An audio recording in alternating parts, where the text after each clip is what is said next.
세상의 모든 지식 언더스탠딩. 네, 자 말씀드린 연세대학교 홍태경 교수님 모셔보겠습니다. 어서 오십시오. 네, 안녕하세요. 안녕하십니까? 네, 안녕하세요. 지진 연구를 하려면 일본이 더 나을 것 같은데 우리나라 지진 잘 안 일어나니까. 네, 뭐 최근에는 경주 지진, 포항 지진 나면서 또 네. 지진에 대한 관심도 많아졌고요. 연구할 만해요. 이제 좀 그렇죠. 연구 좀 애매하다는 얘기죠. 주제들도 많고. 연구할 거리가 자꾸 우리나라에서 네. 생기면 안 되는데. 그런데 뭐 사실 경주 지진이나 포항 지진 전이라도 네. 우리가 몰랐을 뿐이지 역사적으로는 큰 지진들이 꽤 많이 났었거든요. 한반도에도요? 그렇죠. 근데 저희는 이제 몰랐을 뿐이고 제가 이제 어렸을 때만 하더라도 한반도는 지진이 없는 나라, 네. 그리고 지진으로부터 안전한 나라라는 네. 교육을 받고 자랐거든요. 예. 네. 근데 막상 과거 자료들을 보면은 꽤나 큰 지진들이 많이 났고 특히 이제 조선왕조실록 같은 데는 그 규모가 상당한 규모 7에 가까운 지진들로 평가되는 지진들이 꽤 많아서 안전한 나라 아니다. 그렇죠. 우리가 그간에 몰랐을 뿐이지. 예. 그리고 그 지진들은 이제 언젠가는 시간이 되면 또 나타나는 그러겠죠. 지진들이 빈도야 비슷할 테니까. 그렇죠. 그러니까 사실은 우리가 망각 속에 있었던 거죠 그동안은. 왜 우리는 그렇게 배웠지? 이 지진으로부터 그러게요. 안전하다고? 네. 알겠습니다. 이번에 알겠습니다. 일본에서 난 지진이 약간 좀 크다고는 들었는데 7.5? 네. 굉장히 컸던 지진이었다고 들었어요. 네. 근데 좀 크다는 거 말고 뭐 일본에는 뭐 지진이 좀 자주 자주 나니까요. 있는 편. 나니까 뭐 네. 그냥 그런 거 또 났나 보다라고 넘겨도 되는 겁니까? 아니면 뭔가 좀 우리가 특이할 만하게 좀 네. 들여다볼 필요가 있습니까? 이번 지진은 우리나라에 영향을 줬다는 점에서 굉장히 좀 특이한 지진이라 할 수 있고요. 우리나라에 영향을 줬다고요? 그렇습니다. 예. 그러니까 동일본 대지진 이후에 우리나라의 지진 발생 빈도가 증가한 일이 있긴 했는데 예. 그 외에는 우리나라에 딱히 큰 영향을 주는 지진들은 잘 몰랐거든요. 일본에서 발생한 지진 그렇습니다. 근데 이번 지진은 지진 자체도 커서 일본에서도 효과를 발휘를 했는데 예. 그 효과가 우리나라까지 지진 해일로 나타나게 된 거거든요. 너무 가까운 데서 일어나서 그렇습니까? 중에 해일이라는 게 물이 이렇게 쓰나미가 왔다. 그렇습니다. 그 영향을 줬다. 네. 이제 지진 해일이 난 이유는 예. 기본적으로는 일본 서쪽 해안에서 발생을 했기 때문에 그 지진 해일이 동해를 가로질러서 우리나라 동쪽 해안에 도달을 한 그건 거거든요. 그럴 예, 것 예. 같아요. 예. 그런 지진 해일이 그간에 자주 목격되지는 않았습니다. 그러다가 이번 지진을 통해서 관측이 되다 보니까 특이한 지진이다. 그럼 어떤 지진은 그냥 해일 없이 넘어가고 어떤 건 뭐 저 쓰나미 온다고 되는지 그걸 좀 알려주시면 네. 저희가 무슨 지진 났다고 할 때 음. 계속 거기서 서핑해도 되는지 네. 아니면 피해야 되는지를 알 수도 있고 피하면서도 왜 피하는지를 우리가 알고 도망가야 되니까. 기본적으로는 바다에서 난 지진들이 있으면은 지진 해일에 대한 걱정을 해야 됩니다. 근데 지진 해일을 발생시키는 지진이 예. 항상 그러니까 바다에서 났다고 해서 항상 지진 해일을 동반하지는 않고요. 예. 기본적으로 해저면이 바닷물을 심하게 흔들어야 지진 해일이 동반되는 거죠. 예. 그러면 해저면이 심하게 흔들리는 지진들은 그 특징이 있거든요. 예를 들어서 이제 단층은 여러 가지 종류가 있는데 서로 이렇게 수평으로 엇나가는 단층이 있고요. 수직으로 상하 운동을 하는 네. 단층들이 있는데 예. 이렇게 상하 운동을 하는 것들이 위에 있는 바닷물을 쉽게 벅 올리겠죠. 움직이기 쉽고요. 그렇겠죠. 이렇게 수평으로 이동하는 단층들은 아무리 큰 지진이 나더라도 바닷물을 움직이기는 어렵거든요.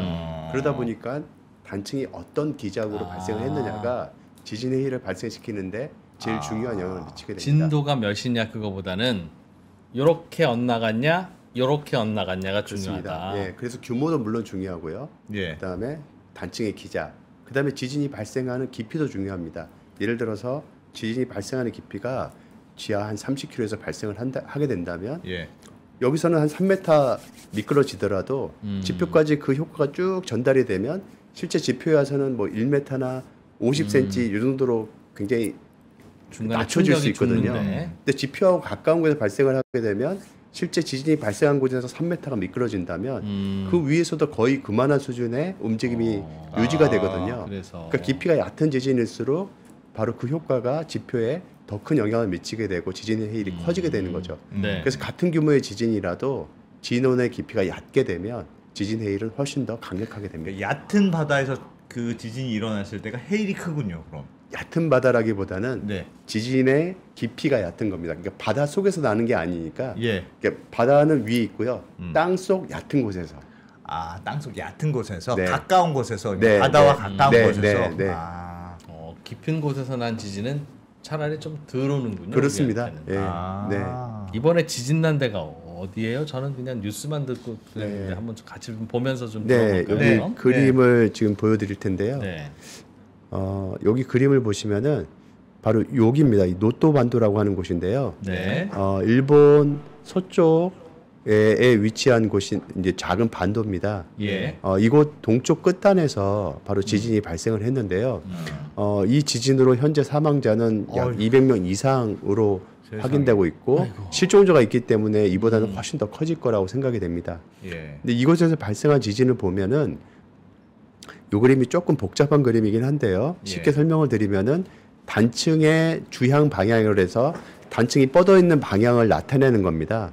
뻗어 있는 방향은 북동에서 남서 방향으로 뻗어 있습니다라는 얘기고요. 네. 그다음에- 땅속 단층이 저런 네. 방향으로 네, 그러니까 여기도 그림을 보자면 이 방향으로 이렇게 쪼개졌다는 얘기입니다. 이렇게 예. 이 방향으로 쪼개졌다는 얘기고요. 그럼 잠깐만 예. 이렇게만 네, 딱 밑에서 수평으로 이렇게 엇나갔다는 겁니까? 아닙니다. 그러니까 얘기를 하자면 실제로 이렇게 움직인 겁니다. 이렇게.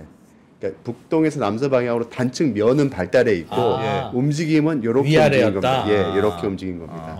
그럼 그래- 아까 저 그래프가 보여준 건 원래 붙어 있었던 녀석이 어떤 방향으로 나 있었던 녀석이다. 어떤 방향으로 나 있고 네. 어떤 움직임을 보였는지를 나타내는 그래프인데요. 예. 그래서 이 그래프가 나타내는 거는 쉽게 설명하자면 북동 남서 방향으로 단층 면이 있고 움직임은 이렇게 상하 방향의 움직임이 있는 단층입니다라는 그림입니다. 저 그림에서 예. 상하 방향이라는 표시는 뭐가 해주는 예, 겁니까? 실제로는 이게 이제 복잡한 그림이지만 요 가운데 표시가 역단층이라는 그 기호입니다. 이 가운데. 가운데가 이 색깔이 칠해져 있으면은 예. 가운데 부분에서 텐션이 작용했습니다라고 하는 기호인데요. 네. 텐션이라고 하는 거는 단층 면을 들어 올린다는 얘기니까 네. 단층이 이렇게 생겼으면 요 상반을 들어 올린다는 얘기거든요. 그러니까 위아래로 그렇습니다. 그렇게 되면 엇나갔다는 이렇게 뜻이죠. 움직이게 되니까 결과적으로는 예. 상하로 골절. 네, 네. 아. 그래서 북동에서 남서 방향으로 뻗어 있는 단층이 상하로 움직였습니다라는 그림을 이렇게 표현을 하고 있습니다. 상하가 아니라 그럼 아까 설명해 주셨듯이 그냥 좌우로만 움직였습니다라는 그림은 만약 그렇게 그림으로- 되면은 그건 이렇게 이제 십자가 모양으로 표시가 되고요. 네. 색깔이 이렇게 십자가에서 이제 한쪽이 색깔이 칠해져 있는 모양 나타납니다. T자처럼 써 있는 게 저게 위로 끌어올린다는 네, 표시군요. 네 그렇습니다. 텐션입니다. 여기 아. P가 프레셔고요. P. 그러니까 압축력이 이렇게 작용하고 텐션이 이렇게 작용하는 곳에서 발생한 지진입니다라고 하는 기호고요. 기호군요. 예, 예. 기호. 그래서 가운데가 들어 올려지려면 상하 운동을 해야 되기 때문에 네. 상하 운동했습니다. 북동에서 남서 방향으로 발달했습니다라는 기호입니다. T라고 써 있는 데가 들어 올려졌고 그렇습니다. P라고 써 있는 데가 안으로 예, 눌려졌다. 이게 이렇게 옆으로 누르는 힘인데 그게 누르게 되면 아래로 내려가게 그렇겠죠. 되니까요. 네. 이해됐어요. 네. 네. 그렇게 표시하는구나 지진 네. 학자들은. 그렇게 해서 결과적으로 나타난 그림을 이제 좀 보여드리면은 이 노또 반도가 여기 있는데요. 네. 노또 반도를 아우르면서 굉장히 넓은 범위로 지진 피해가 발생을 하게 됩니다. 요 색깔이 나타내는 컨투어는 뭐냐면 강진동을 표시한 겁니다. 강진동이라고 하는 거는 예. 땅의 움직임을 나타내는 정도인데요. 땅의 움직임이 똑같은 데를 컨투어로 이렇게 표시를 한 겁니다. 그러니까 단층이 실제로는 여기서부터 여기까지 실제로 발달해 있는 단층이고요. 네. 그러니까 똑같은 움직임을 보였겠죠. 여기 안에서. 그래서 그 안에서 단층이 발달해 있고 그 움직임이 이제 이렇게 타운 모양으로 점점 감소하는 형태를 띠고 있다는 얘기고요. 예. 그러다 보니까 노또 반도 내에서 굉장히 많은 피해가 발생을 했고 여긴 다행스럽게 해역이니까 피해가 발생하지 않은 겁니다. 근데 아마 해저면은 엄청나게 많은 붕괴가 있을 거라고 예상이 되고요. 갑자기 안 올라와야 되는 땅이 훅 올라온다는 그렇죠. 거죠. 아까 말씀드린 것처럼 지금 노또 반도 보도를 보면은 몇 메타 상승했다라는 보도가 있잖아요. 땅이. 예, 그게 왜 그러냐면 단층이 여기서부터 여기까지 발달했는 단층이 이렇게 쪼개져서 올라간 겁니다. 일본 쪽 땅이 네. 올라간 거예요. 한국 동해안 쪽 땅이 올라간 거예요. 그게 헤일의 방향을 결정하나요? 네. 올라간 거는 실제로는 여기 일본 열도가 있는 방향에 올라갔습니다. 이제 우리 네. 사진으로 볼 때 오른쪽 네, 부분이 오른쪽이 위로 올라가는 위로 올라가고. 그러면 반대로 헤일이 가겠네요. 사실은 이렇게 올라가든 이렇게 가든 지진 해일은 양방향으로 나가거든요. 그렇지. 네, 갑자기 그냥 그래서 휙 올라왔다는 그렇습니다. 거 어차피 들어올리는 건 마찬가지 그냥 효과기 고래 한 때문에. 마리가 확 뛰어오르는 그 맞습니다. 느낌인 그래서 거죠. 그때는 그걸 기준으로 해서 양 방향으로 이렇게 퍼져나가게 되고 그 결과로 우리나라도 피해를 보게 된 거죠. 일본 땅이 어느 정도 올라갔어요? 네, 이번에? 요 그림을 보시면 되는데 지진이 나면은 지진학자들은 즉각적으로 지진파를 이제 분석을 하게 되고요. 예. 지금 여기 요 나타내는 게 수평 그 변이를 수평 길이를 나타내는데 예. 여기서도 여기까지 길입니다. 음흠. 그러니까 마이너스 80에서 80이라는 얘기는 160km라는 얘기고요. 예. 가운데 지점을 여기 지진이 난 데를 기준으로 해서 80km, 80km. 즉 가로로 160km가 쪼개졌습니다라는 얘기고요. 와. 그다음 깊이로 보자면 지표에서부터 여기 이제 거의 한 10km거든요. 그래서 지표에서부터 한 30km 지하까지 쪼개졌습니다라는 얘기입니다. 예. 그리고 지진이 시작한 곳에서 제일 많이 미끄러진 곳이 어디냐면 실제 지진이 시작한 곳보다는 지표에 가까운 곳에서 더 많이 미끄러졌어요. 예. 그게 바로 노토반도 근처인데 여기가 최대 3m 이상, 그 여기 그림으로 보자면 5m 이상 미끄러졌거든요. 예.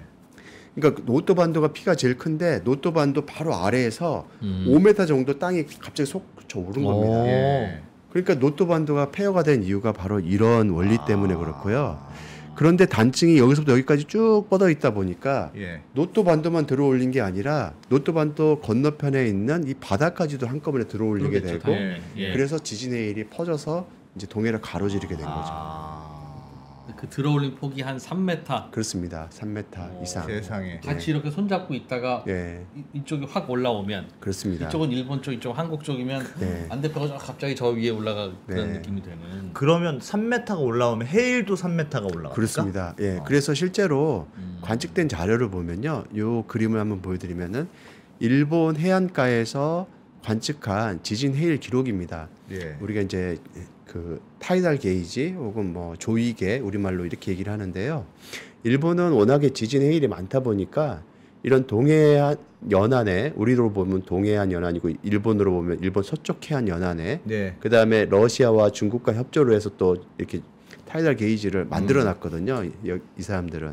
근데 여기에 관측된 자료를 보면 이렇게 굉장히 높은 지진 해일이 관측이 됐어요. 제일 높은 거는 토야라고 하는 곳인데 바로 노토반도 근처에 있는 것입니다.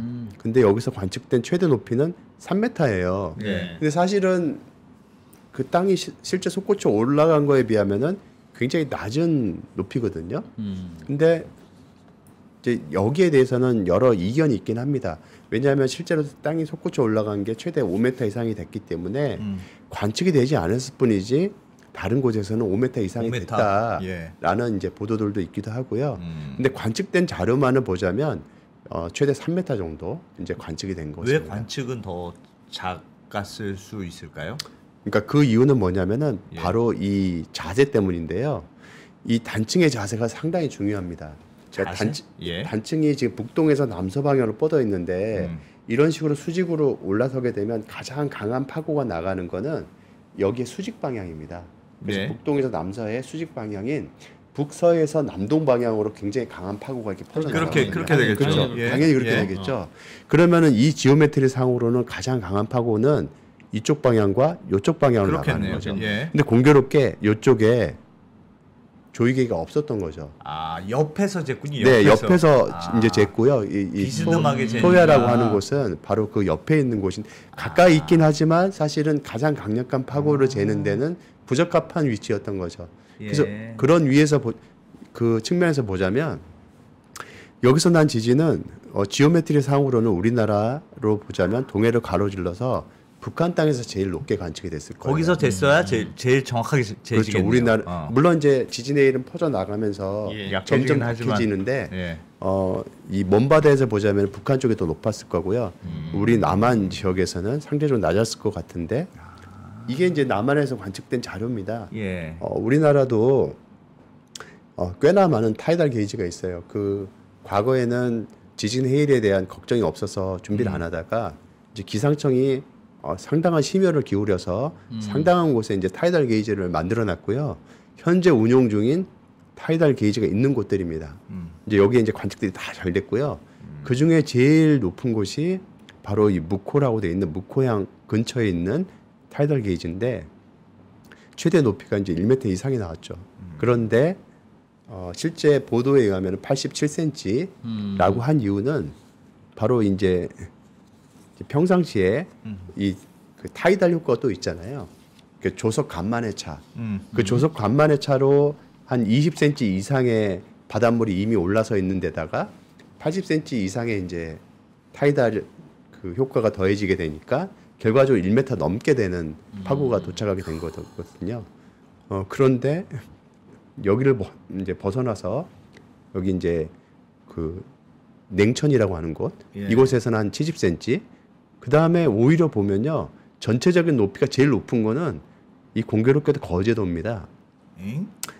이 거제도에 보이는 타이달 효과는 아까도 말씀드렸다시피 요 방향이 제일 높기 때문에 별로 그렇죠. 안 높아야 되거든요. 예. 실제로도 여기 보면 별로 안 높아요. 여기 잘잘하게 보이는 요 시그널이 타이드 예. 저기 지진의 효과거든요. 예. 근데 조속 간만의 효과가 너무 커가지고 얘가 더해지니까 조속 간만의 차 때문에 높게 나오는 거죠. 그래서 밀물 썰물까지 더해져서 그렇습니다. 하필 그때 네. 그래서 사실은 지진 해일을 우리가 분석하고 그거에 대한 피해를 평가를 할 때는 예. 지진 해일 자체도 중요하지만 그곳에 밀어닥치고 있는 이 타이드 조속 간만의 효과도 같이 고려해야만 전체적으로 해안선에 도달하게 되는 지진 해일 높이를 정확하게 판단하게 되는 거죠. 그게 그러면 썰물 밀물 그 물때가 그렇죠. 막 1m 이렇게도 해일을 높일 수가 있습니까? 그렇죠. 당연합니다.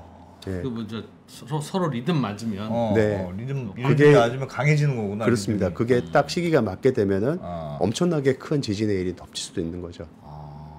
보통 5m나 뭐 3m 이 정도 이렇게 융기하는 게 자주 있는 지진의 형태예요? 아니면 우와 진짜 많이 치솟아 올랐네 네. 라고 봐야 되는 겁니까? 동일본 대지진 당시에 토호쿠 해안에 이제 밀어닥친 지진 해일의 높이는 30m입니다. 30m면은 예, 와. 그 보통의 건물 같은 거는 그냥 덮어버리는 높이거든요. 근데 이렇게 그 동일본 대지진과 같은 거대한 사실 규모 9.0이나 되는 지진이기 때문에 예. 이번 지진 규모 7.6에 비하면은 1.4나 더 크잖아요. 1.4가 0.2씩 커질 때마다 에너지는 2배씩 커지거든요. 예. 그러니까 32 곱하기 8 이렇게 되는 거죠. 와. 엄청나게 큰 에너지가 됩니다. 와. 예, 그렇게 큰 에너지가 한꺼번에 발생하게 될 때는 30m가 되는 지진 해일이 발생하고요. 당시 동일본 지진 때는 일본 동쪽 해안 어딘가 네. 육지에서 발생한 거예요. 역시 그것도 바다에서. 예, 먼 바다인데요. 먼 네. 바다라고 해봐야 해안선에서 한 200km 떨어진 바다입니다. 예. 거기서 갑자기 거기서는 단층이 30m가 실제로 이렇게 수직 튀어 운동을 올랐어요? 했고요. 와. 그 바람에 바닷물도 그렇게 30m가 솟아올라서 올라왔고, 해안선을 그 해일이- 덮칠 때 30m로 덮쳤습니다. 세상에. 이 태평양을 가로질러서 당연하게도 북아메리카, 남아메리카까지 도달했고요. 닿겠죠, 당연히. 예, 거기도 수메타의 파고가 도달을 해서 그쪽에서도 이제 아주 큰 피해는 아니지만 피해를 봤고요. 아마 기억하시겠지만은 수마트라 대지진도 아마 기억하실 텐데요. 2004년 12월 26일 날 크리스마스 다음 날 난 지진 해일이 있는데 그때는 인도네시아에서 발생한 규모 9.1 지진이거든요. 예. 이거는 인도양을 가로질러 가지고 아프리카 동쪽 해안까지 도달을 했는데요. 이거 가로지르는데 만 하루가 걸렸습니다. 네. 시간이. 예, 예. 그런데도 동쪽 해안에서 엄청나게 많은 사망자가 나왔어요. 거기에 도달한 지진 해일은 한 3m에서 한 5m 정도 수준이었는데, 그러니까 지진 해일이 그렇게 느리게 전파함에도 불구하고 사람들한테 적절한 경보가 없을 때는 해안선에 있다가 그냥 그렇겠어요. 무방비로 있다 당하게 네. 되는 거죠. 예. 이번에는 뭐 특별한 다른 일은 없었고. 우리나라 같은 경우는 이제 지진이 발생과 동시에 지진 해일 경보를 기상청에 발령을 했습니다. 우려 사항에 대해서. 예. 그래서 이제 효과가 이제 사람들로 하여금 이제 대비할 수 있는 시간을 갖게 됐고요. 여기서 발생한 지진은 실제로 이 동해를 가로지르는데 걸리는 시간은 2시간 남짓입니다. 예. 그래서 2시간이면 사실 어떻게 보면 충분한 시간이라고 할 수도 있고요. 부족한 시간이라도 할 수 그럴 수 있는데, 있겠네요. 예, 우리나라 같은 이제 SNS가 잘 발달하거나 뉴스가 잘 속보로 전달되는 곳에서는 2시간이 굉장히 효과적인 시간이라 할 수 있죠. 저거 5m짜리가 시작됐으면 오면 그때까지도 다 5m는 유지돼요? 아니면 그렇지 않습니다. 중간에 이게 죽어요? 예, 이 지진 해일 파고는 여러 가지 요소에 의해서 바뀌는데요. 이 해저 지형이라든가 수심 이런 효과들과 그 다음에 해안선에 도달했을 때는 그 해안선의 모양에 따라 또 바뀝니다. 그래서 우리나라 보면 공교롭게도 묵호항 근처에서 항상 좀 높은 지진 해일이 관측이 되거든요. 네네. 그 묵호항 근처의 해저 지형과 묵호항의 이 지형적인 요소가 묵호항에서의 이 지진 해일 높이를 크게 좌우하는 걸로 더 강화시키는 네, 거예요. 네, 그렇게 보이고 있습니다. 왜 그런지 몰라도. 근데 이 묵호항에서 있었던 일들은 사실 처음은 아니거든요. 묵호항 근처에서 사실 관측된 또 다른 지진 해일 기록인데요. 네. 일본을 보면은 일본 지진 해일로 인해서 우리나라가 여러 차례 피해를 봤습니다. 가장 최근에는 1993년도에 이제 피해를 봤고요. 네. 그 다음에 진짜 피해를 엄청나게 본 건 1983년도 이 지진인데요. 예. 1983년도 지진은 바로 이곳에서 발생을 합니다. 바로 이 노토반도는 여기 있고요. 노토반도로부터 훨씬 더 북쪽에 있는 곳에 발생을 예, 했는데 당시 1983년도 요 지진은 규모 7.7 정도 되는 지금 지진과 유사한 정도의 지진인데 예. 묵호항과 이쪽에 그 이모낭에서는 높이가 한 7m 가까운 높이가 관측이 됐다고 알려져 있어요. 굉장히 높은 지진 해일이 왔고 당시에 이제 피해를 보면은 사망 실종자가 3명, 부상이 2명, 그다음에 선박, 가옥, 재산 피해가 상당히 많이 발생을 했습니다. 예. 그러니까 이런 일들이 일본에서 발생한 지진 해일에 의해서 한반도가 피해 본 일들의 이제 한 예일 뿐이고요. 근데 이런 일들은 과거에도 되게 많았을 거라고 생각이 되거든요. 그러니까 예를 들어서 이제 요 그림은 당시 이제 그 강원도 삼척시 임원항 근처에서 예. 관측된 지진 해일 장면인데요. 1983년도 지진 해일로 인해서 당시 이제 굉장히 많은 침수를 받던 상황이 되겠습니다. 와. 근데 이런 일들은 역사적으로 보면은 사실 엄청나게 많은 기록들이 있는데 예. 조선왕조 실록에 이렇게 기록이 남아 있어요. 조선왕조 실록에 이제 일부 지진 해일과 연관된 기록들을 발췌한 건데 예. 이 가운데는 뭐 높이가 5척, 13척. 그러니까 이 13척이면은 지금으로 환산하면 한 5m 정도 됩니다. 그러니까 5m 정도 되는 파고가 해안선을 덮치게 된 거죠. 예. 그러니까 이런 일들도 아마 일본 서쪽 해안에서 발생한 지진에 의해서 피해를 본 게 아닌가라고 추정을 합니다. 그러니까 정확하게 어떤 지진에 의해서 발생한지는 사실 이 기록만 갖고는 알 수가 모르는데. 없기 때문에요. 예. 아마도 그러지 않았을까라고 추정을 하는 거죠. 그러면 일본이 그 무슨 판이 겹치는 지역이어서 진짜 지진이 많이 나는 그런 지형대라면서요. 그렇습니다. 네, 제가 이제 좀 몇 가지 그림을 보여드리면 예. 일본은 아주 공교롭게도 그 굉장히 지진이 많이 나는 곳에 있습니다. 예. 네, 요 그림을 한번 보여드리겠습니다. 요 그림을 보시면은 전 세계 지진 분포를 나타내고 있는데요. 네. 뭐 일본 여기 있습니다. 네, 야. 뭐 지진 때문에 나라가 보이지 않을 지경인데요.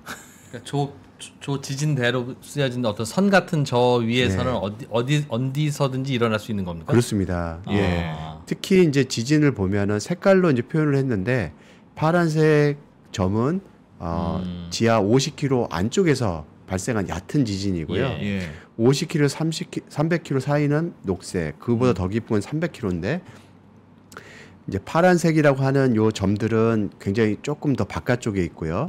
녹색, 빨간색 이렇게 있는데 여기 나타내는 거는 기본적으로 판과 판이 충돌을 하면서 이렇게 아래로 들어가게 되거든요. 예. 그림을 제가 좀 보여드리겠습니다. 네, 요건데요. 판과 판이 충돌을 하게 되면은 이렇게 이제 판이 다른 판 밑으로 들어가게 되는데 예. 바로 요 근처에서 발생한 지진들이 얕은 지진, 조금 더 들어간 데는 깊은 지진, 요런 데서 발생하는 게 이제 더 깊은 지진이거든요. 예. 그래서 실제로는 요쪽에서는 파란색으로 찍히게 되고 지표에서 보면 여긴 녹색, 여기 빨간색으로 찍히게 되거든요.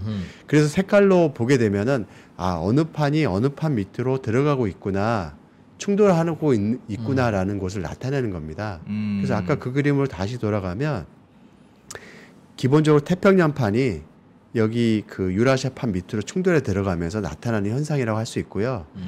워낙에 태평양판이 빠르게 충돌하다 보니까 태평양 연안은 불의 골이라고 얘기를 하는 이 지역에서 지진이 엄청나게 나고 있는 거죠.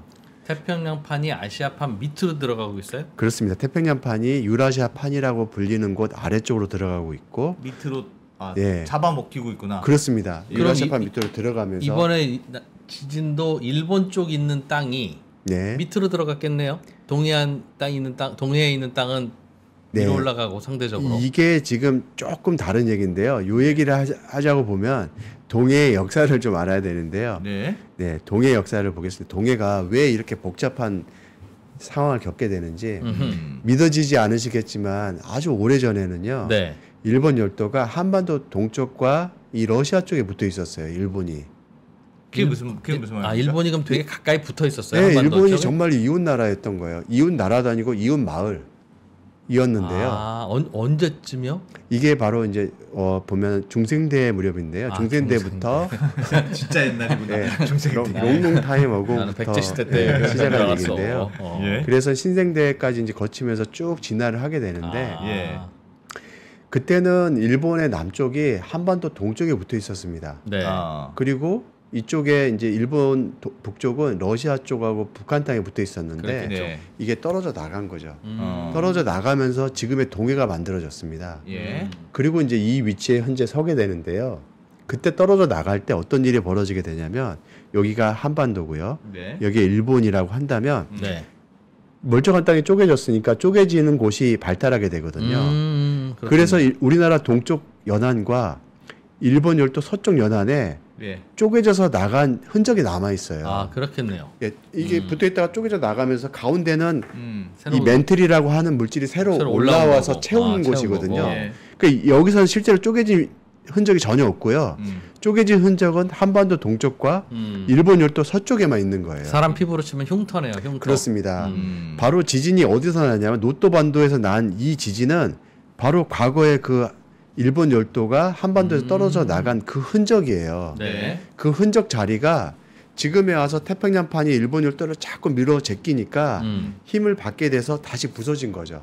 아. 그 결과로 지진을 발생시키는데 그곳에서 큰 지진들이 이렇게 발생하게 되고 그게 이제 지진 해일로 나타나게 되는 겁니다. 그림으로 봐서는 오른쪽에서 누가 자꾸 밀어서 그렇습니다. 그러니까 지금 보면은 여기 그림을 그려놨는데요. 네. 태평양판이 자꾸 아. 충돌을 미니까 그 안으로 결과로 들어가면서 미는 거군요. 네네네 아. 여기가 일본 열도가 여기 있고 일본 열도 서쪽에 있는 이 노또 반도 이 자리가 이제 막 움직이는 거예요. 힘을 저기서는 받아서. 오른쪽 땅이 올라가겠네요. 그렇습니다. 저 단면을 보니 네. 방사 그렇게 방향을 올라가고 보니. 아. 근데 이 마찬가지로 한반도도 또 영향을 받게 돼요. 계속 한반도도 밀다 보면 밑에도 연결돼 있으니까. 그렇습니다. 그래서 실제 지진 나는 걸 보면요 이렇게 생겼는데요.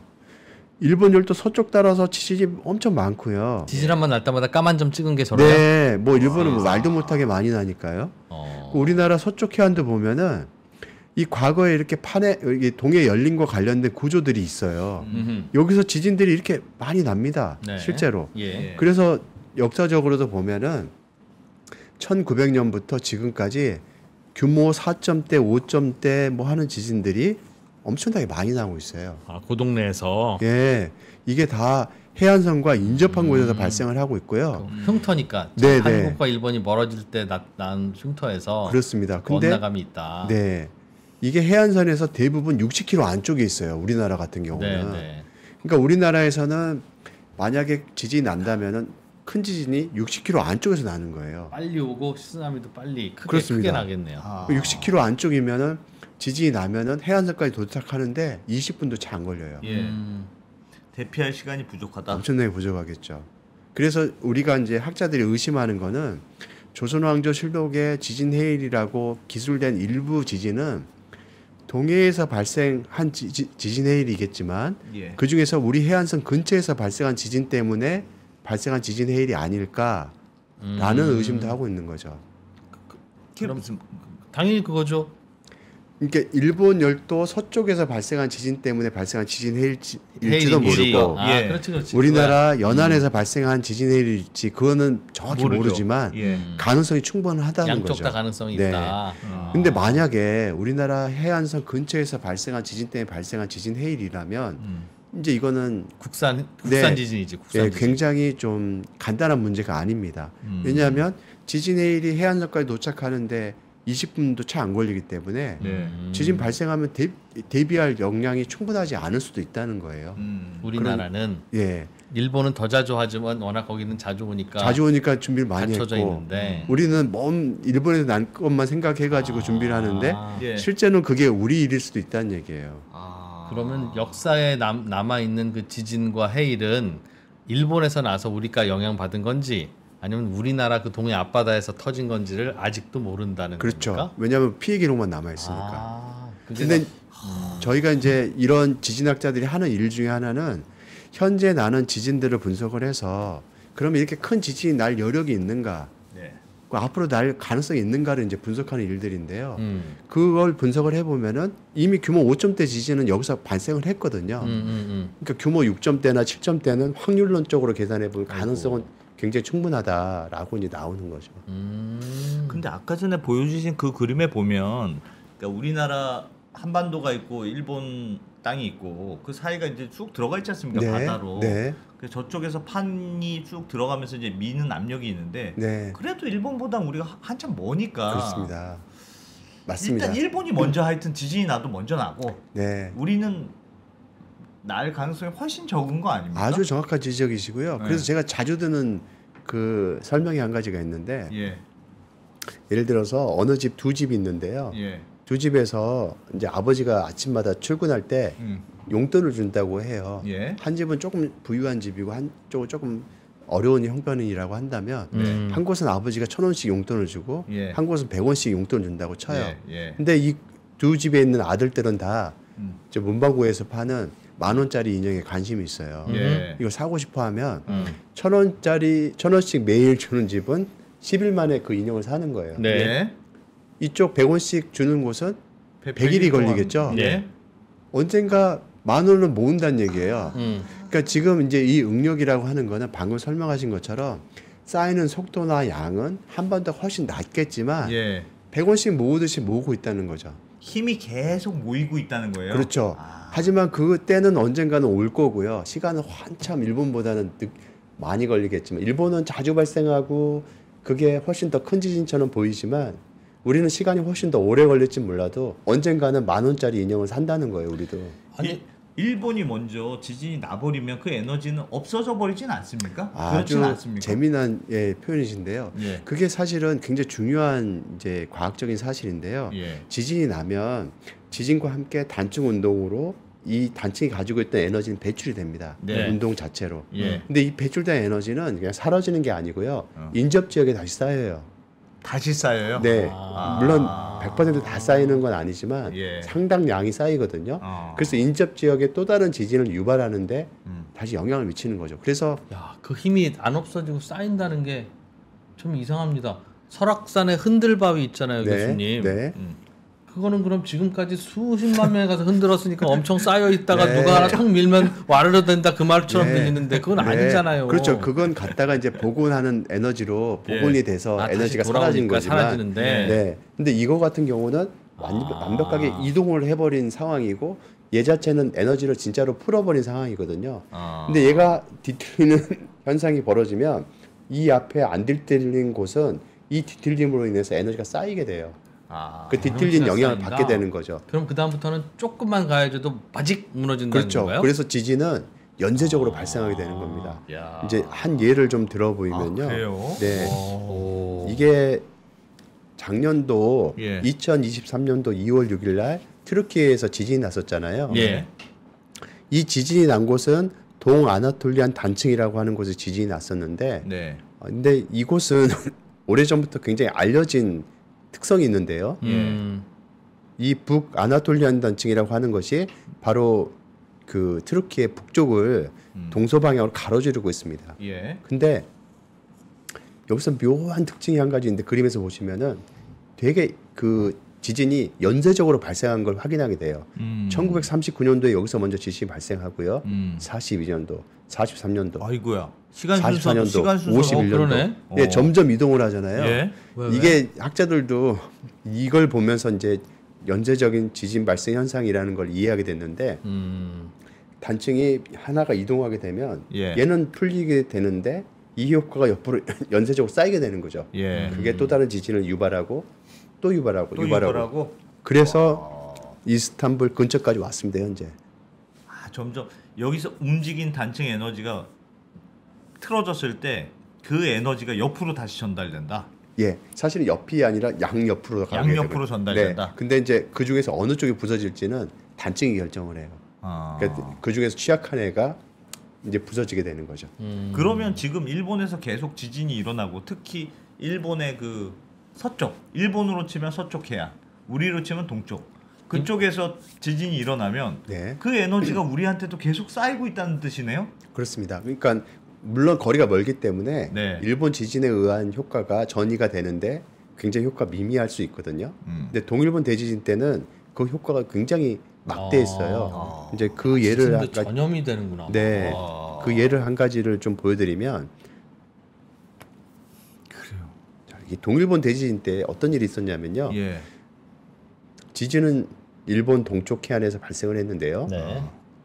이 지진이 워낙 막강해서 여기 그림에는 잘 안 보이지만 이 토호쿠 센다이 지역 해안가에서는 4m가 일본 지진이 난 곳으로 끌려가게 됩니다. 센다이 해안은 4m. 끌려간다고요? 예, 땅이 끌려갔어요. 어. 그러니까 왜 끌려가냐면 이 아까 보여드린 그림에서 판가판이 충돌한 곳에서 이렇게 갑자기 부서지게 되면은 예. 부서진 걸 밑으로 들어가면서 쓱 예, 잡아당기게 그렇겠네요. 그래서 해안선이 4m가 끌려갔어요. 센다이 해안선에서는. 근데 지진 난 바로 진앙지에서는 30m가 끌려갔어요.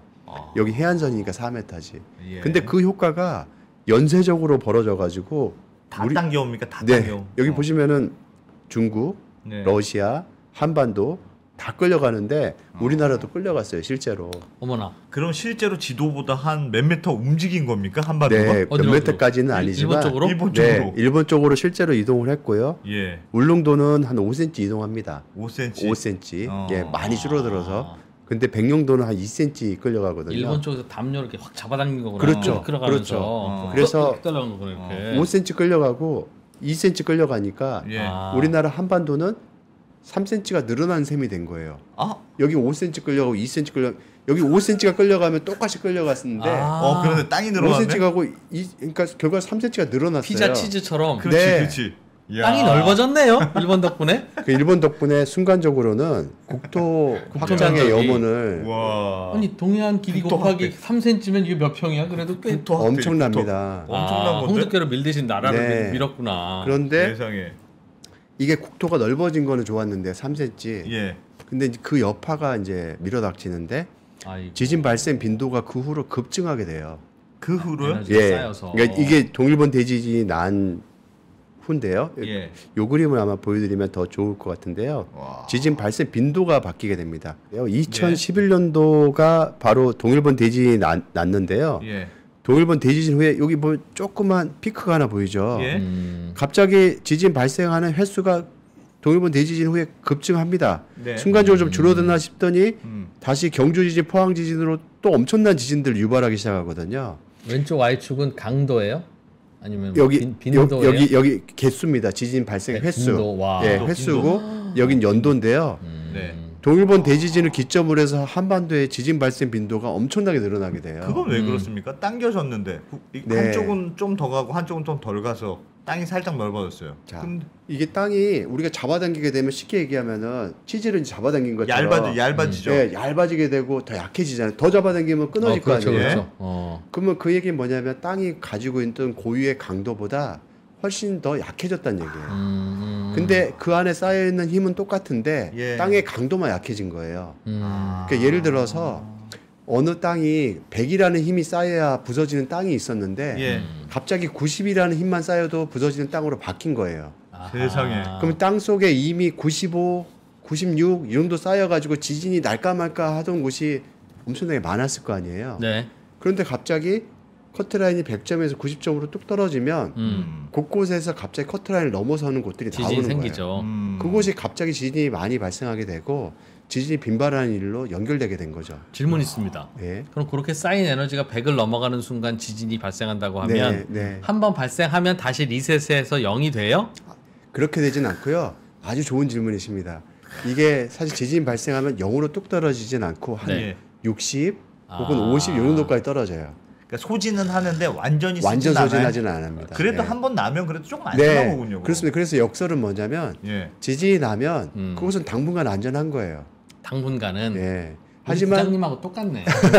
한번 승질 내면 한번 승질 내면 네. 당분간은 안 해. 안 되나 네, 그러나 하지만- 제로가 되지는 않아. 예, 하지만 그렇잖아요. 저분 한 번 성질 낸 분이니까 또 성질 낼 거잖아요. 그렇지, 언젠가는. 그렇지. 네.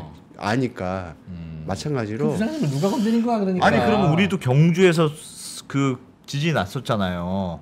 그러면 경주가 요건 한번 소진했으니까 경주에선 이제 당분간은 좀 안 나겠네. 오히려 다른 데가 더 나겠네. 그렇게 예상할 수 있다고요? 그 말씀이 아주 지당하시고요. 다만 그 자리입니다. 그 자리가 당분간 안전하다는 얘기고 아까 앞에서 설명드린 것처럼 그 옆에는 지진이 나면 걔가 갖고 있던 에너지를 주변에 쌓아요. 옆으로 가지. 네. 그러니까 그 자리는 아닐지 몰라도 그 주변은 또 난다는 얘기예요. 그 주변은 대략 거리로서는 어느 정도 느낌으로 갖고 있어야 됩니까? 그게 바로 네. 예, 그게 제가 중요하지. 그렇지. 아주 중요한 경주는 지점이죠. 괜찮은 건지. 경주 네. 바로 이 동네 바로 네. 옆 동네인 건지. 옆 골목은 더 위험한 건지. 그렇지. 그게 중요하죠. 경주가 아니 그래서 포항 경주 바로 거기가 그런 그렇지. 건가? 그 정도인가? 네, 제가 사실 그림을 준비를 했었어야 되는데 예. 예, 이게 사실 경주 지진 나고 나서 이제 그 다음에 연결된 게 포항 지진이거든요. 예. 네. 사실 그 응력 그림을 제가 여기다 미처 준비를 못했는데 음. 이 경주 지진이 나고 나서 북동 방향으로 경주 지진이 가지고 있던 많은 에너지를 쌓아놓게 돼요. 예. 네. 그래서 이제 제가 그 경주 지진 직후에 북동이면 기관 울릉도 방향. 예, 예. 그 북동 방향과 남서 방향으로 에너지가 많이 쌓였기 때문에 네. 해당 지역에서 지진이 날 거라는 이제 기고를 하게 되는데요. 아. 근데 그곳이 바로 어디냐면 포항입니다. 아. 그러니까 2016년도 경주 지진 나고 나서 예. 2017년도 이제 포항 지진이 나게 되는데 물론 포항 지진은 물 주입 효과라는 게 더해졌어요. 무슨 효과요? 물 주입, 이 지열 발전소 때문에 네. 아 그렇죠. 예, 네. 지진이 발생했다고 땅에 뭐 물을 이렇게 넣었다면서요. 그렇습니다. 예. 예, 그래서 포항 지진이 났다라는 사실을 우리가 알고 있는데요.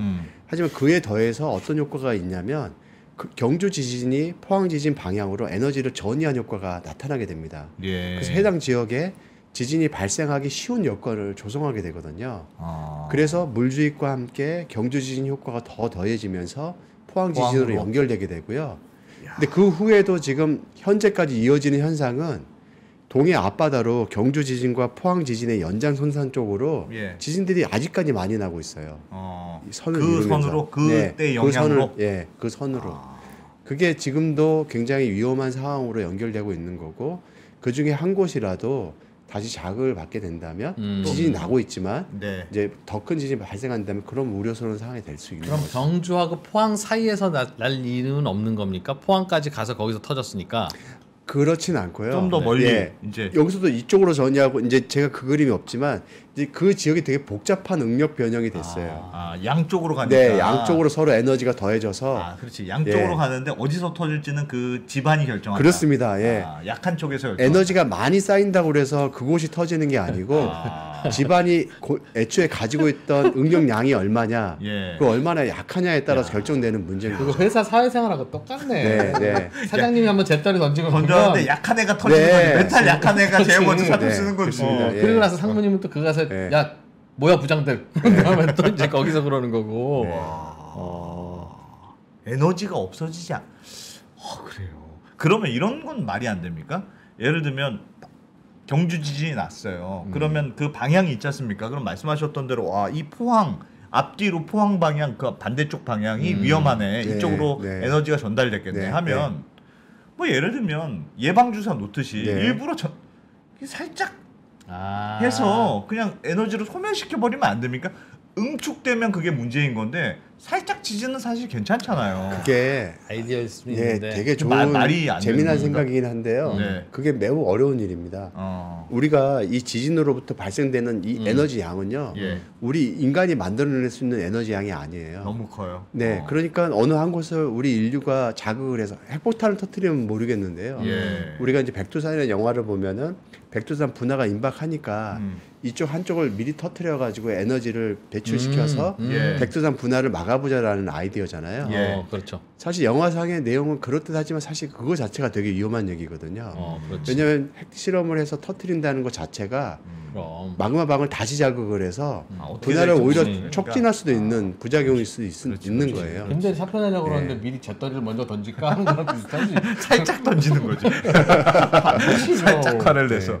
아직까지 이제 인류의 기술로는 거기까지 다가서진 못하고 있고요. 예. 미리 어느 지역이 더 위험하구나 하는 정도를 선제적으로 예측하는 정도까지 와 있습니다. 그렇구나. 그러면 주변에서 지진이 나면 되게 위험한 거군요. 주변에서 그럼요. 하면 이 에너지가 여기에 또 왔겠구나 이렇게 네. 예상하고 걱정해야 되는 거네요. 맞습니다. 반대로 근데 지진이 나게 되면 에너지를 주는 쪽도 있지만 그 지진 때문에 에너지를 뺏기는 것도 있어요. 뺏겨요? 예를 주는 들어 거예요? 네, 에너지를? 네. 그러니까 예를 들어 단층이 이 지진이 나서 이렇게 움직였으면 예. 이렇게 움직이는 곳 맞닥뜨리는 곳은 에너지를 더 받게 돼서 응력이 그렇죠. 쌓이지만 그렇겠지. 예. 여기에 수직 방향으로 있는 애는 어. 이게 끌려가는 일이 벌어지게 되면 아까도 말씀드린 것처럼 끌려가게 되면 음압이 걸리는구나. 예. 응력이 자기가 갖고 있던 응력을 뺏기게 돼요. 예. 그래서 지진이 한 곳에 발생을 하면 응력을 뺏기게 되는 지역도 나오게 되거든요. 야. 그것은 그리고 일단 이렇게 되는 거. 네네네 그렇게 되는 상대적으로 거죠. 더 안전해지는 곳으로 바뀌는 거죠. 야, 희한하네 그놈들. 진짜 다 연결이 돼 있군요. 네, 그러니까 다 네. 연결이 돼 있어서 네. 그렇구나. 세상에. 판이 그렇게 생겨 먹어서. 알겠습니다. 그러면 우리나라도 일본은 지진이 진짜 많이 나고 위험한 나라고 한국은 그래도 뭐 안전해. 안전이 네. 아니라 그렇게 생각할 수가 없네요. 그렇지. 네. 어. 그래서 이 그림을 한번 보여드리면은 예. 좀 그 좋을 것 같은데요. 이게 한반도에서 발생하는 지진 분포예요. 예. 지진계에 기록된 우리나라는 이 지진이 어디서 제일 많이 나냐면 이 평양 근처에서 쪽? 제일 많이 납니다. 실제로 빈도로 보면. 어. 그러니까 평양 수도 있는 곳이 굉장히 위험한 곳인데요. 예. 그 다음에 우리나라 서쪽 해안 내륙에서는 이 속리산 일원이 지진 발생 빈도가 높고요. 그다음에 동해 연안에서 지진 발생 빈도가 높고 최근에는 바로 이 제주도 일원에서 네. 지진 발생 빈도가 높습니다. 예. 그런데 이 조선왕조실록을 보게 되면요, 이제 조선왕조실록이 어떤 게 나오냐면요, 이런 기록들이 나옵니다. 이 우리나라 역사 문화가 예. 되게 잘 돼 있어가지고 예. 삼국사기, 고려사, 뭐 조선왕조실록 등에 예. 한 1,900번 정도 지진 피해 기록이 남아 있어요. 그래서 기록 중에는 이렇게 남아 있는 것들이 있는데 이게 이제 중종 13년 기록입니다. 이런 기록들이 되게 많은데요. 예. 요거 발췌한 문장이 이건데 이걸 해석을 하면 유시에 3차례 크게 지진이 있었다. 예. 그 소리가 마치 우레소리처럼 컸다. 사람과 말이 모두 피하고 놀랐다. 담장과 성첩이 무너졌다. 그다음에 도성 안에 있는 사람들이 모두 놀랐다. 네. 그래서 무서워서 노숙하고 집으로 들어가지 못했다. 예. 노인들이 말하기를 이런 일은 처음이다라고 하더라. 그런데 이런 일이 8도가 다 그랬다. 전 국토가 다 그랬다. 그 지진이 한 번 발생했는데 어. 전국에 있는 모든 사람이 지진을 느꼈다는 얘기예요. 와. 근데 이런 기록이 처음에는 이 기록만 보면은 기록한 사람이 좀 너무 과장해서 적었나라고 싶을 수도 있는데 이런 유사한 기록들이 상당히 많이 나옵니다. 뭐 또 다른 기록을 보면 명종 1년입니다. 1546년. 서울에 지진이 일어났는데 동쪽에서부터 서쪽으로 갔다. 그리고 한참 뒤에 그쳤다. 처음에는 소리가 약한 천둥 소리 같았다. 그러니까 아까처럼 우레와 같은 소리가 또 났다고 하고요. 네. 지진이 일어날 때 집체가 모두 흔들리고 당과 벽이 흔들려 무너졌다. 예. 그리고 신시에 또 지진이 일어났다. 근데 우리는 서울에서 지진을 겪은 적이 없다고 생각을 하는데 서울에서 지진을 실제로 느끼고 피해를 본 사례들이 굉장히 많이 나온다는 거예요. 그러니까 이런 기록들이 남아 있는데 이런 기록을 가지고 이제 저희가 분석을 하는데 아까 그 기록을 보면은 이제 담장과 성첩이 무너졌다 할 때 성첩이 보면 이게 예. 수원 하성인데요. 요런 게 떨어졌다는 거죠. 예, 성첩이거든요. 아. 이제 왜구들이 포 쏘고 조총 쏘고 하면은 그 뒤에 우리가 숨어서 피하는 곳인데 예. 이런 게 무너졌답니다.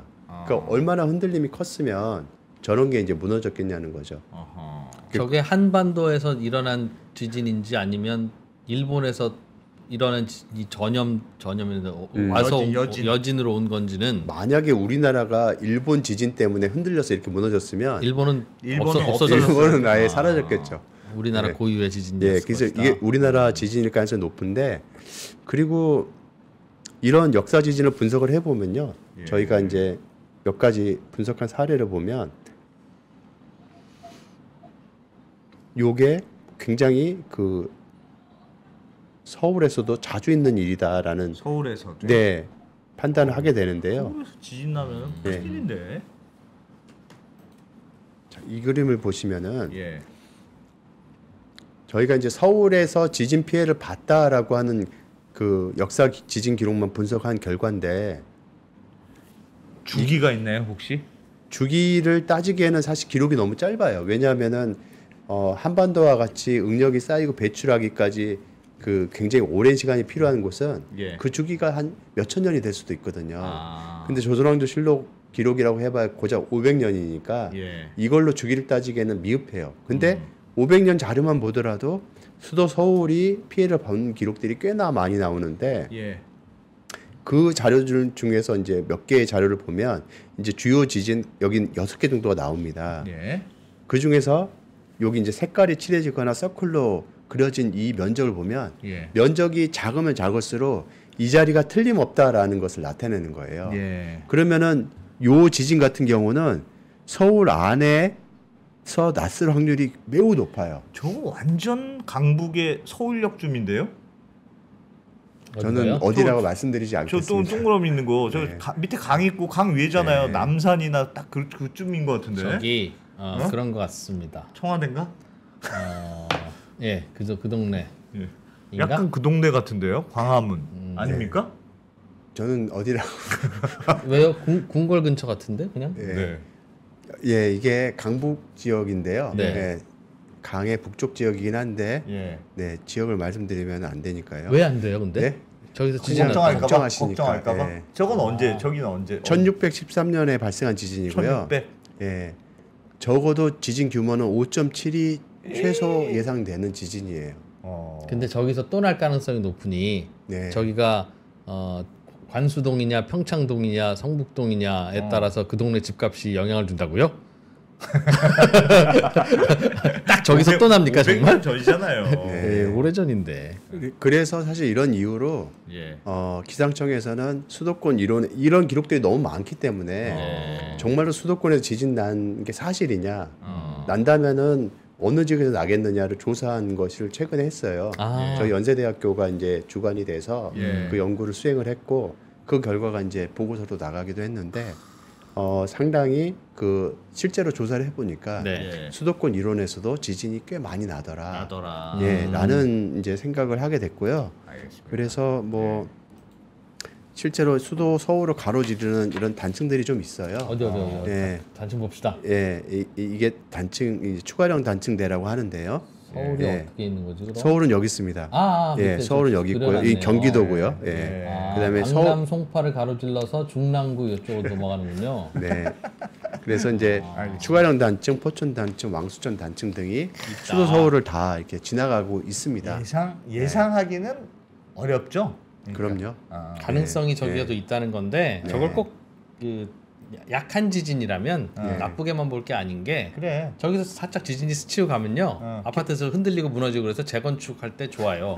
안전진단에서도 쉽게 네. 통과되고.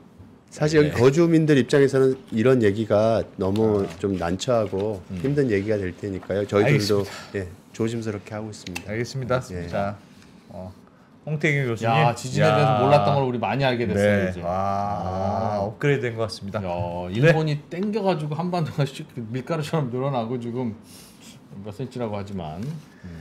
잘 들었습니다. 홍태경 교수님. 교수님 고맙습니다. 네, 감사합니다.